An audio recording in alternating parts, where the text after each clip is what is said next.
Nusa Dua, it's over to New Delhi for the 18th G20 Summit that will take place in New Delhi in September 2023.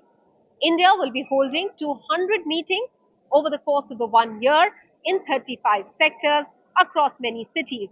But the final summit will take place in New Delhi. In fact, the symbolic handing over of the presidency was done at the Bali closing ceremony, with the gavel being handed over by Indonesian President Joko Widodo to Prime Minister Narendra Modi. After which the Prime Minister said that the G20 should be seen as a catalyst of transformation and change, and that's what it should be doing. The stress largely was on the global turmoil that we are seeing around us currently, with the Ukraine war, its fallout on both energy as well as food, and the supply chains having been already hit earlier on because of the COVID-19 pandemic. All of it culminating to have a grave fallout on the global economy. And that really has been the thrust over the past many months and even at the G20 summit, that the global leaders, the leaders of the 20 powerful economies should be able to find solutions to stop or arrest the slip of the world into a further economic crisis or a global economic distress, because that will have ramifications, especially for the developing and vulnerable world, where incomes are not very high and people could be pushed further into poverty. And therefore, the onus lies on these leaders to be able to help the humanity at large.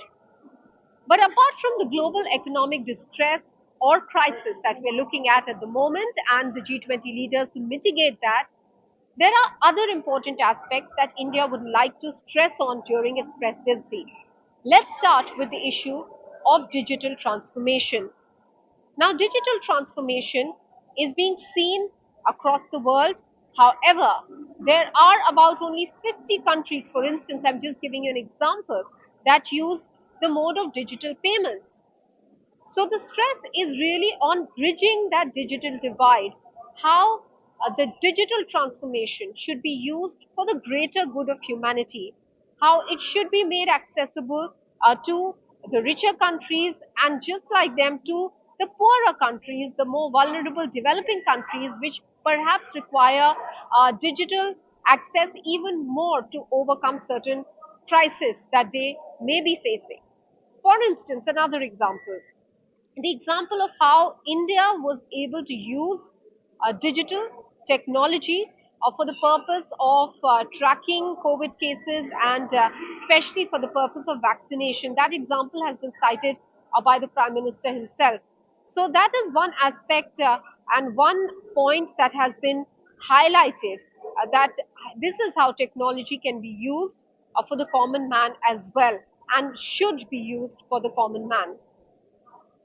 Now let's look at the G20 countries themselves. These countries among themselves, G20 is basically 19 countries plus the European Union. So among these countries, 85% of the world's GDP is concentrated. These countries also represent two-thirds of the global population. And amongst them, they have 75% of the global trade. But the global emissions from these countries is also 75%. So that brings us to the issue of climate financing and climate justice.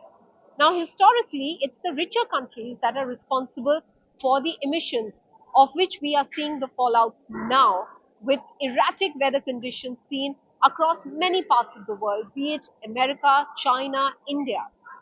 But the impact of it will be most acutely felt by the poorer countries, by the developing world. And therefore, there is need that the richer countries pay up. And that's being called climate financing. And the richer countries are falling woefully short of the promises that they have made. That is another aspect that India would like to highlight, and India would like to have discussions around that aspect during its presidency. Meanwhile, after India, the presidency of G20 will move to Brazil and then to South Africa. From Indonesia, that is Bali, Nusa Dua, to New Delhi, to Brazil, and then to South Africa. Will this period, when the presidency is with the global south, will it change the way G20 thinks? Will it set an agenda that will be more giving a voice to the vulnerable, to those who have not found their say on these big global platforms? At least that's the hope as the G20 presidency now moves on to New Delhi and from there later on to Brazil and South Africa, that the global south will finally find a voice on these powerful platforms.